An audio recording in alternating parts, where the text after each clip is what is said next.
generale è quella di realizzare un progetto che che veda i ragazzi non come utenti ma come protagonisti, quindi una gestione attiva del progetto proprio per stimolare i ragazzi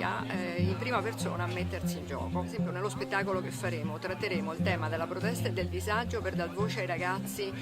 che vivono un momento non particolarmente facile. Poi però il secondo quadro sarà quello della progettualità e della propositività, perché va bene protestare, però poi bisogna anche rimboccarsi le maniche e darsi da fare per crearsi delle occasioni. L'immagine è quella di tanti giovani con una grande passione per la musica, per il rapporto con gli altri e per gli altri si intende dai bambini fino agli anziani. Il nostro progetto vuole aiutare i giovani, sostenerli e farli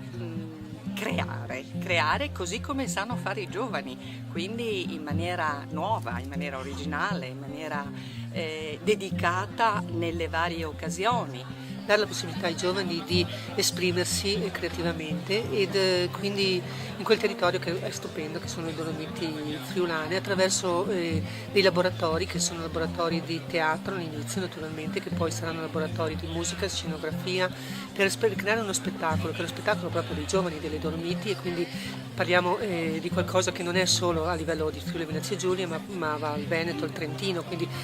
è la rappresentatività di questi giovani che parleranno nel loro territorio di quelle che sono le loro esigenze di oggi. Vediamo questi giovani, invece di vederli come semplici turisti, osservatori che passano e qualche volta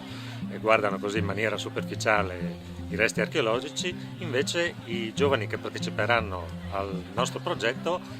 mettono le mani nella terra, si sporcano e puliscono i monumenti, i materiali, gli oggetti, i reperti archeologici in maniera che ci sia un accostamento pratico.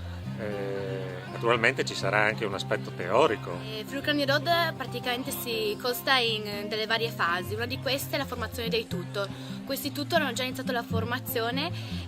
tramite i partner che abbiamo avuto grazie al bando di concorso. I tutor avranno l'obiettivo di formare questi ragazzi. Una volta formati i ragazzi, loro potranno mettere in pratica ciò che hanno imparato affiancando l'associazione Friuli Clown, che è da dove parte il progetto. Oltre che restare qui in Friuli, questi giovani che andranno a far parte del progetto di Friuli Clowning Road potranno andare anche all'estero, perché la fondazione Ioan Bosco in Romania ci ha dato la possibilità di poter andare a fare dei tirocini là nelle zone di disagio, ma anche in Slovenia con i Clown Doctors, quindi andare a vedere un altro stato, vedere come funziona in un altro modo. Ma pensando a un'immagine mi viene in mente il posto dove il progetto è partito, che è San Daniele, quindi tanti paesi piccoli nella zona collinare,